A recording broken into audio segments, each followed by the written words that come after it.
psychic self-defense. Devil's choke in the sea. 1, 2, 3. This is the end of the 1,000 years tribulation. People are using hypnosis and psychic attack against you. The Bible calls them demons. They are very vulnerable to spiritual law, and subject to spiritual attack. Use scripture and visual aids to make devil's choke in the sea. Draw yourself a representation of the scripture. Find scriptures that state the spiritual law you want to use. The God of Israel divides the sea with his power, and by his understanding he smites through the proud. Come out, unclean spirits, run violently down a steep place into the sea, Roman centurions, Roman swine, and choke in the sea. Forcefully repeat the scripture 3 times. Come out, unclean spirits, choke in the sea. Come out, unclean spirits, choke in the sea. Come out, unclean spirits, choke in the sea. Then command that legion of devils to go off a cliff and be choked in the sea, in the name of the Lord. Roman swine, I cast you out. In the name of the Lord, I cast your entire legion off the cliff and into the sea.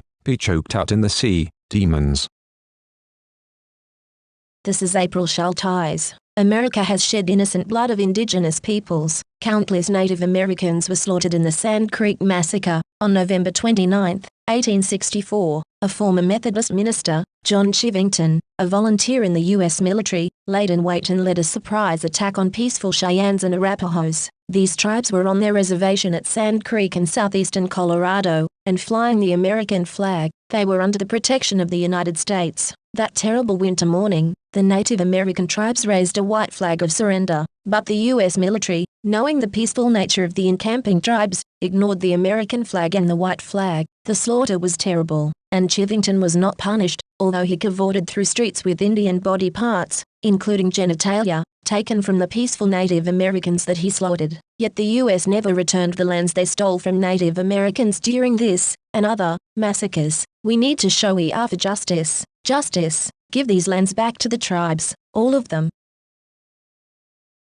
This is April Schulthies. I'm the victim of genocide. Immoral people, today, are still using genocide for gain and amusement. They tried to put me down, and called me a botched killer when I survived. My brother, Rendell Barry Schulthies, is dead. My brother, Todd Perry Schulthies, is dead. My niece, Celeste Schulthies Conway, is dead. All dead. They want me dead, too. You don't know it is coming. You don't know what to do. Genocide is very real. Never forget the victims of genocide, or it could be you next. Remember the genocide of Native Americans, and never forget the genocides of Jews, Africans, Irish, Celts, Japanese, Chinese, Aborigines, Vietnamese, Koreans, Hmong, Hawaiians, Eskimos, Mexicans, and more. Never, never forget.